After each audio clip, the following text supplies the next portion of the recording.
मास वाली फिल्मों के लिए ऑडियंस है, ये प्रूव हो गया। और क्लास वाली फिल्म ओटीटी पे जाएगी। हमने जो एक बार गद्दारी की थी मासेस के साथ, उसका हमें हर्जाना भरना पड़ रहा है।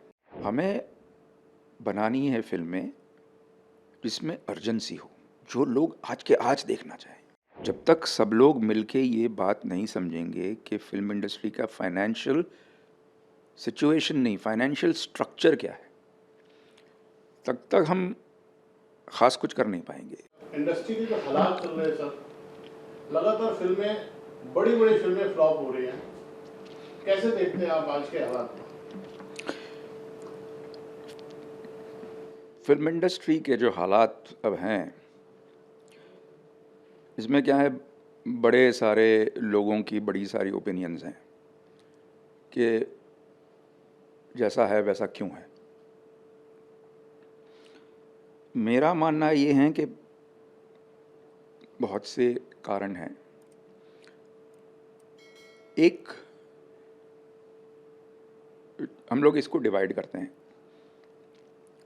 मैं कहूँगा कि पहले हम नंबर 1 काइंड ऑफ फिल्म्स, इस पे बात करते हैं।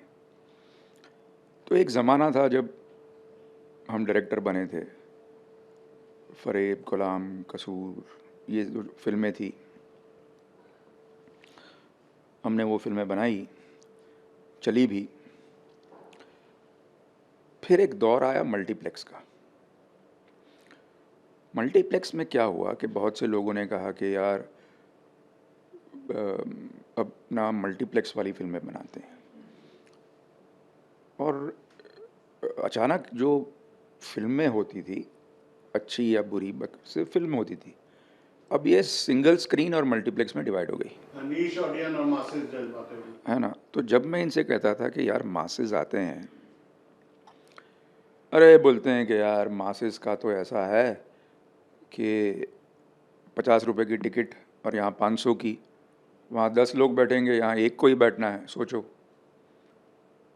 तो सब लोग मासेस को छोड़ के नीश फिल्मों के पास चले गए।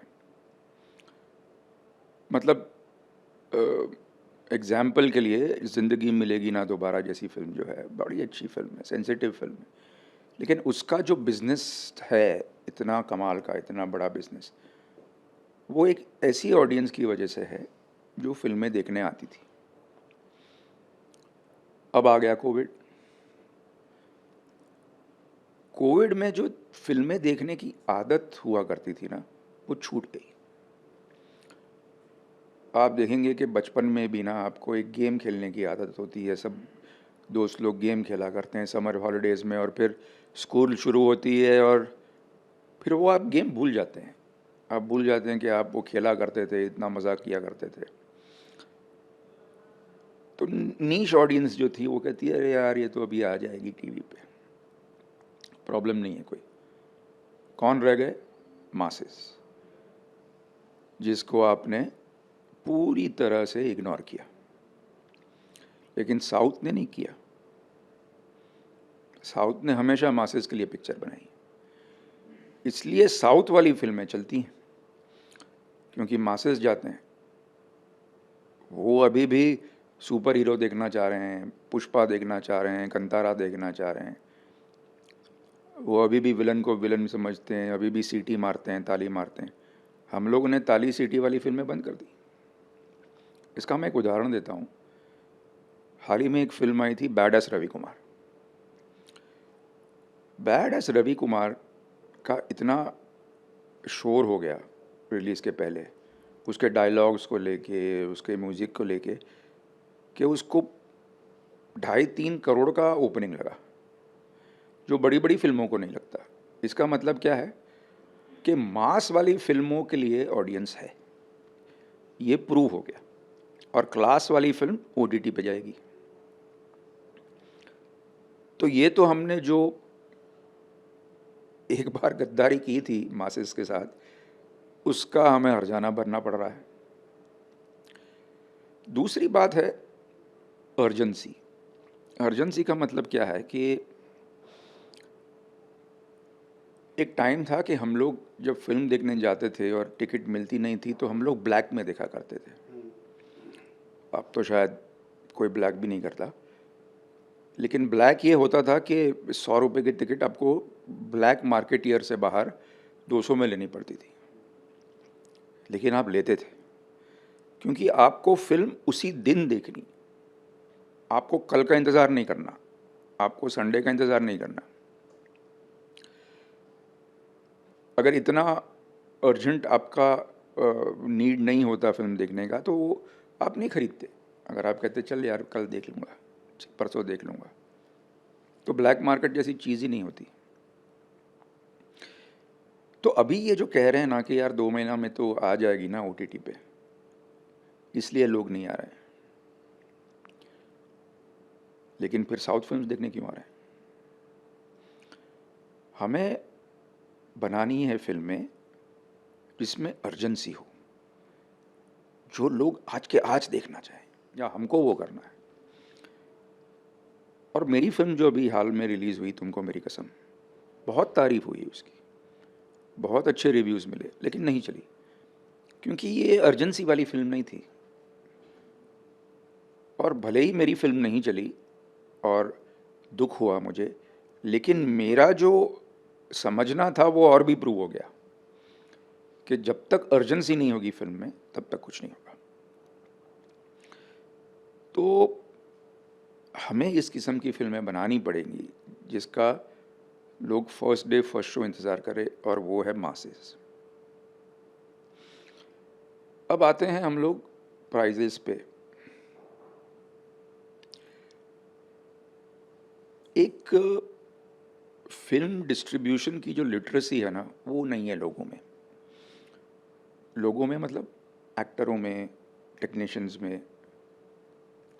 जब कोई प्रोड्यूसर बोलता है 100 करोड़, तो उनको लगता है यार प्रोड्यूसर ने 100 करोड़ कमा लिए। ऐसा नहीं है। 100 रुपये की अगर टिकट हो तो आप पहले तो 18 रुपये आप टैक्स देंगे, फिर बचा 82, वो आपके साथ 48-52% पे मल्टीप्लेक्स शेयर करेगा, तो आप आ गए कुछ 48-47 रुपीज़ पे। उसके बाद डिस्ट्रीब्यूटर जो है वो अपना एक्सपेंस लेगा, अपना पब्लिसिटी का जो खर्चा है वो लेगा, और फिर 10% कमीशन लेगा। तो मोटा मोटा 6 रुपया और चला गया, रह गए 40 या 48, 38 रुपीज़। तो जब पिक्चर 100 रुपये कमाती है तो प्रोड्यूसर को मिलते हैं 38, और वो 38 कभी मिलते हैं? Only in first week. Second week में मल्टीप्लेक्स के साथ शेयरिंग जो है वो 50-40 हो जाता है, 60-40 सॉरी, और थर्ड वीक में 70-30 हो जाता है। तो जो पहले वीक में 38 है वो फिर बन जाएगा 31-32, और फिर रह जाएगा कुछ 26-27 तक। तो जो एक्टर 2 करोड़ मांगता है वो शायद ये नहीं जानता कि जब पिक्चर 6.5-7 करोड़ का धंधा करेगी तब उसके 2 करोड़ रिकवर होंगे। ये एजुकेशन बहुत ज़रूरी है, क्योंकि लोग समझते हैं कि यार हाँ 2 करोड़ लूँगा, 20 करोड़ तो कमाई लेगी पिक्चर। मियाँ जब 20 करोड़ कमाएगी तो 4 करोड़ हाथ में आएंगे, उसमें से 2 करोड़ आपके होंगे, तो कहाँ कहाँ जाएंगे? और ये बात हर जगह है। ये बात है टेक्नीशियंस में, ये बात है इक्विपमेंट में, ये बात है हर जगह। मतलब हम लोग बनाते हैं मैग्नम ओपस है और कमाते हैं कुछ नहीं। तो जो आपका सवाल था कि 38 में से कॉस्ट ऑफ प्रोडक्शन, हाँ कॉस्ट ऑफ प्रोडक्शन तो होती ही है। अब आप समझिए कि अगर आपकी 100 करोड़ की पिक्चर है और आपने 38 करोड़ यहाँ से कमाए, म्यूज़िक के आपने 6-7 किए होंगे, सैटेलाइट के आपने 30-35 किए होंगे डिजिटल के साथ, फिर भी आपका 20-25 करोड़ नुकसान है। हर फिल्म नुकसान में बन रही है। इसमें क्या होता है? अच्छा, इसके साथ मार्केट्स भी डाउन है। तो जब फिल्में चलती नहीं तो एक माहौल बन जाता है कि फिल्में चल नहीं रही। तो इस माहौल में जो हमें रेगुलरली फाइनेंस करते थे वो मिलते नहीं, फिल्में बनती नहीं। अब प्रोड्यूसर का हाल ये है कि उसको फाइनेंस मिल नहीं रहा है, और जो घर पे बैठे हैं एक्टर डायरेक्टर वगैरह, उनको लगता है कि हमें हमारी प्राइस नहीं मिल रही है। तो जब तक सब लोग मिलके ये बात नहीं समझेंगे कि फिल्म इंडस्ट्री का फाइनेंशियल सिचुएशन नहीं, फाइनेंशियल स्ट्रक्चर क्या है, तब तक हम ख़ास कुछ कर नहीं पाएंगे। क्योंकि यही ज़रूरी है, क्योंकि अगर आपको पता ही नहीं कि भाई सेलिंग प्राइस क्या है तो आप क्या कर लेंगे। तो क्या हम उतना खर्चा स्क्रिप्ट पे कर रहे हैं जितना हम उसकी कॉस्मेटिक पे कर रहे हैं?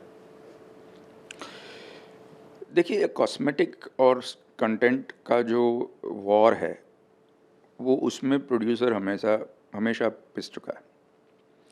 उसका रीज़न ये है कि जब वो सैटेलाइट बेचने जाता है, म्यूज़िक बेचने जाता है, डिजिटल के लिए जाता है, तो पहला सवाल ये होता है कि पिक्चर में कौन है।